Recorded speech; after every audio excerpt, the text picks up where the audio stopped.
saludamos a Mauricio Olivera, es expresidente de Colpensiones, vicerrector de la Universidad de los Andes. Doctor Olivera, bienvenido a RCN Radio, gracias por estar con nosotros esta mañana. Buenos días, Jesús, muchas gracias por la invitación, un saludo a todos los oyentes. Muy amable. Hablemos de cómo salió la reforma pensional aprobada ayer en la Comisión Séptima de Senado. Va a ser trámite ahora en la plenaria. Posteriormente, si sigue con éxito su trámite, será revisada, será discutida por la Cámara de Representantes en comisión primero y luego también en plenaria de Cámara. Quiero preguntarle lo más destacado, lo que nos hemos, o por lo menos lo que ha trascendido en las últimas horas de lo que salió ayer en Comisión Séptima, tiene que ver con el régimen de transición. Ahí ya al parecer el gobierno cedió en una línea roja. Ellos estaban hablando en ese régimen de transición de 1000 semanas, se planteaba en el proyecto original. Pues bien, ayer quedó aprobado con 900 semanas para hombres y 750 semanas para las mujeres. Es quizás como el cambio más sustancial, lo más destacado que se puede hablar en el momento de lo que salió ayer de comisión. Doctor Olivera. Exactamente, Jesús, digamos, frente a la propuesta original, la reforma, la transición se alargó un poco más. Tenemos que tener en cuenta que en general todas las reformas pensionales tienen una transición, es decir, uno no le puede cambiar para ir a los extremos las reglas de juego a una persona que se va a pensionar mañana o que cumple la edad y las semanas mañana, comparado con una persona, un joven que empezó a cotizar ayer, ¿me explico? Entonces siempre hay una transición. De hecho la transición de la ley 100 duró 20 años, acá no se basaron en años, se basaron más en semanas cotizadas, y yo creo que alargar un poco más las semanas está bien, y también creería que en algún momento vale la pena discutir en los debates que siguen si solo deberíamos hablar de semanas o también de años, porque yo creo que ahí con la edad también es importante, digamos, tener en cuenta la edad para esa transición. Profundizar un poco en ese aspecto, doctor Olivera. Si un oyente de RCN Radio dice en este momento yo tengo 900 semanas o voy a completar las 900 semanas, ¿cómo se beneficia o en qué medida se traduce eso para una persona que esté en este momento escuchando esta entrevista?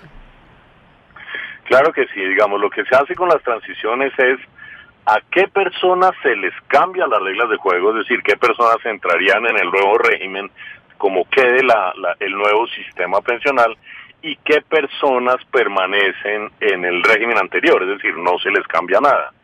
Y lo que decidió la Cámara Séptima, la Comisión Séptima del Senado ayer, es que si un hombre tiene cotizadas 900 o más semanas, sigue en el régimen anterior, es decir, no le cambia nada.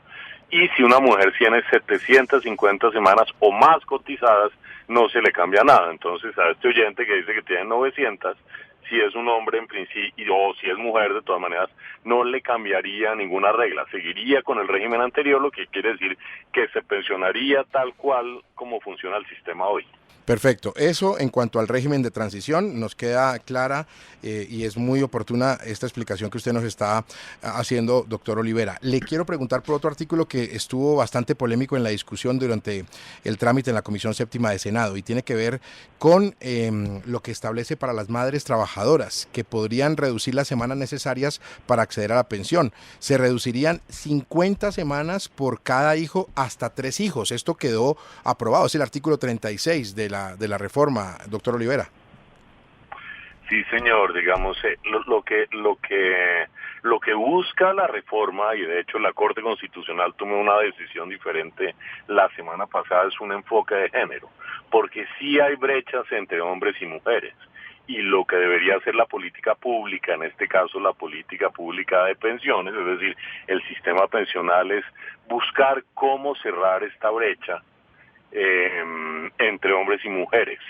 Y uno de los enfoques es este artículo que da algunas semanas, 50 semanas es más o menos un año de cotización por hijo nacido. Esta es una política que se ha discutido muchísimo, estaba planteada desde hace casi 10 años respecto a una posible reforma pensional.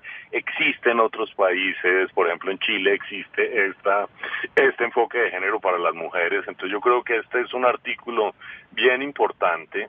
Sin embargo, y esto dicho de manera constructiva, La misma Corte lo dijo la semana pasada. El problema de la brecha de género entre hombres y mujeres contra las mujeres nace en el mercado laboral, en las oportunidades laborales, en mercados laborales como el de la economía del cuidado, que no están regulados, dijo la Corte.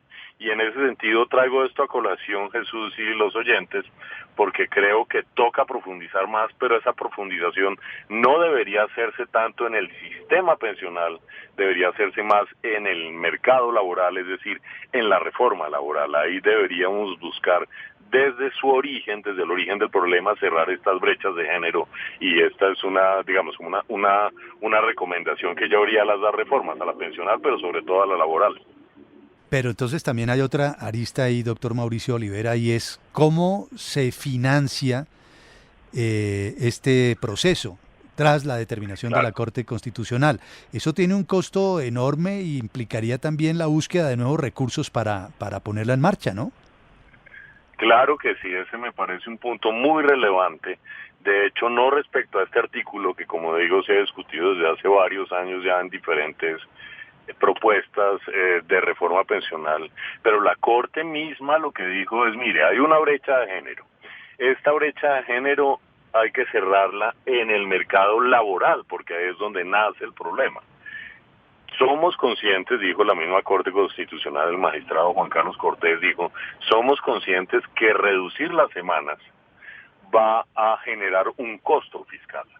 Por eso le damos al Congreso y al Gobierno, al Ejecutivo y al Legislativo sobre todo, un plazo hasta el 31 de diciembre del 2025 a ver si pueden resolver de otra manera esta brecha laboral entre hombres y mujeres sin generar costos fiscales.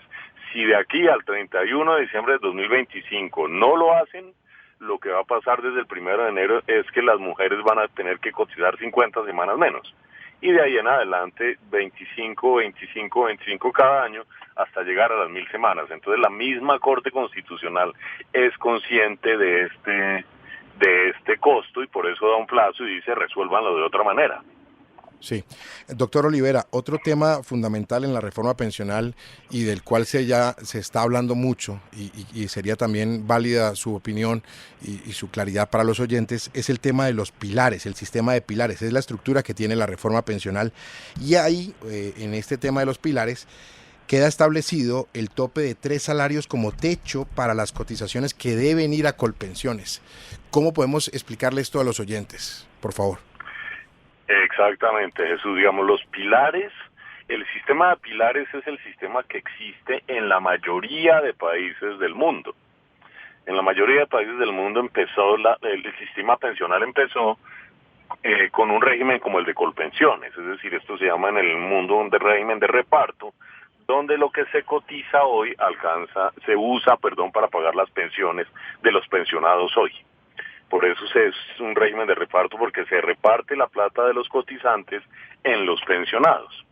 Como empezó a envejecer la población, es decir, empezó a haber presiones demográficas por un lado, y por otro lado, pues menos trabajadores cotizan, los sistemas de reparto empezaron a presentar problemas financieros.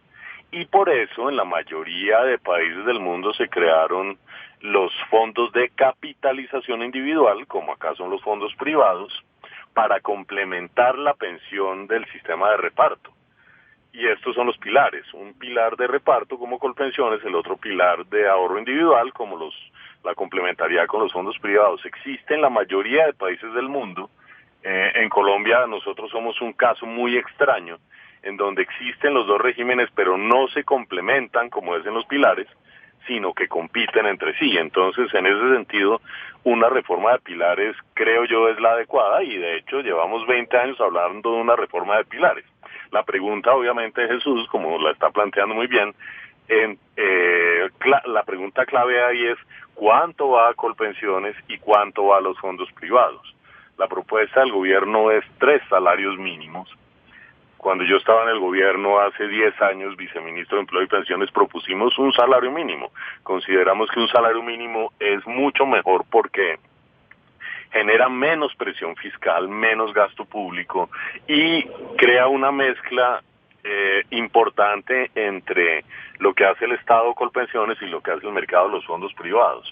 En este caso, con los 3 salarios mínimos se reduce mucho el papel de los fondos privados en el sistema pensional y yo creo que esto es uno de los puntos que todavía toca seguir discutiendo, entendiendo sobre todo qué efectos fiscales tiene y cómo ayudarían o no al sistema pensional estar en 3, en 2 o en 1 salarios mínimos. Yo creo que esto todavía es un punto de discusión.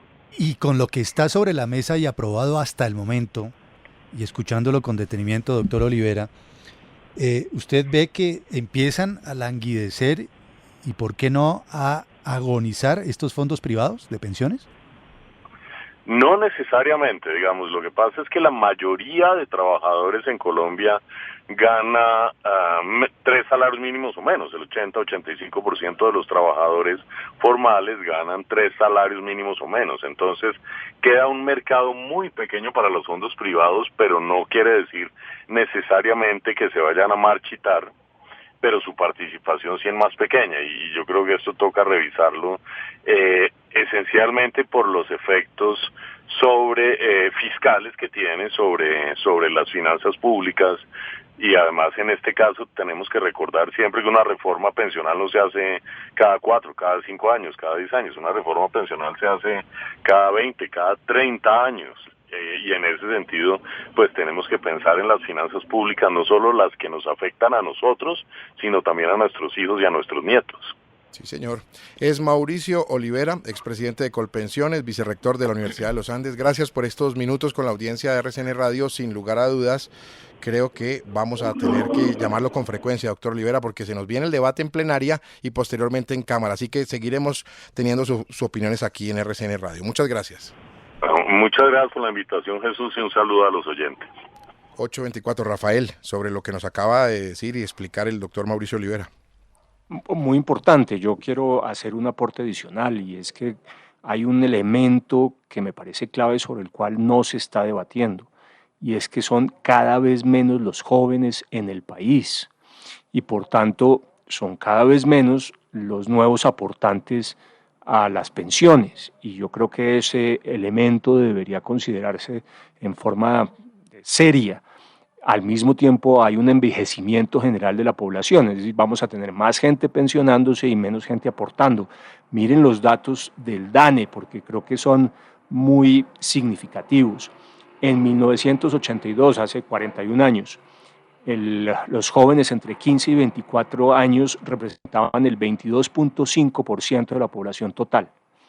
Para el 22, para el año pasado, solamente el 16.2%.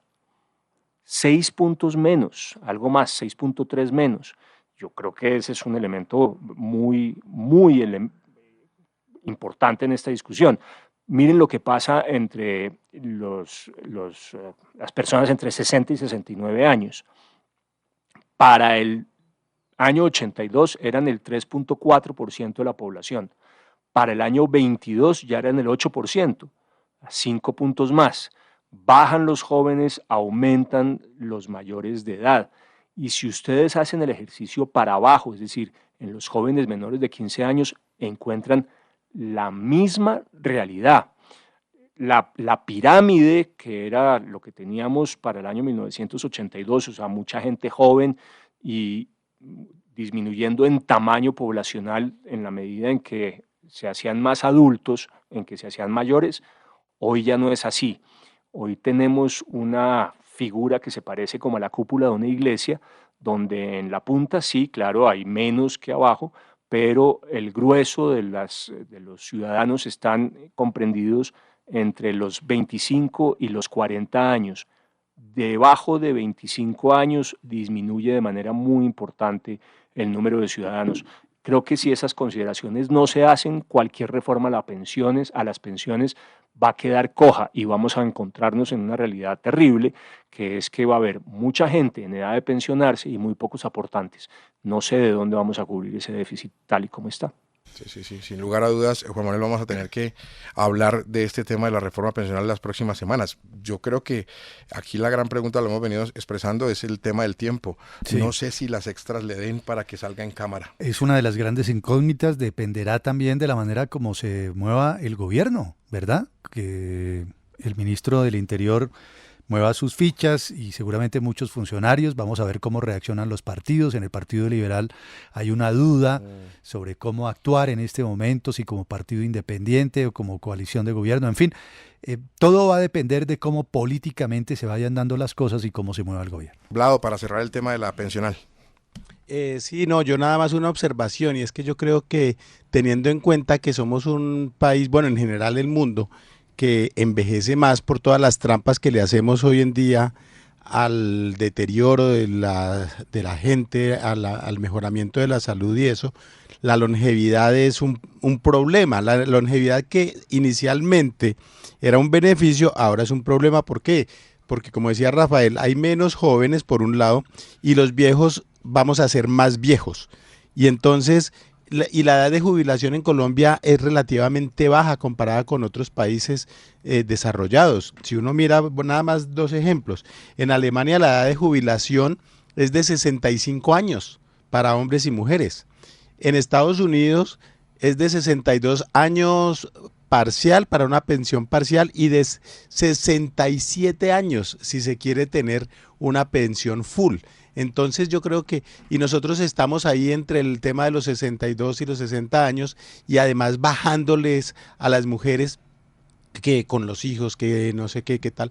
Yo creo que ese es un tema que debería ponerse sobre la mesa, el tema de no dejar a un lado el hecho de que somos una sociedad activa durante más tiempo. Entonces no tiene sentido que a la gente la jubilen a los 62 años cuando la expectativa de vida hoy en día es mucho más larga que hace 20 o 40 años, ¿no?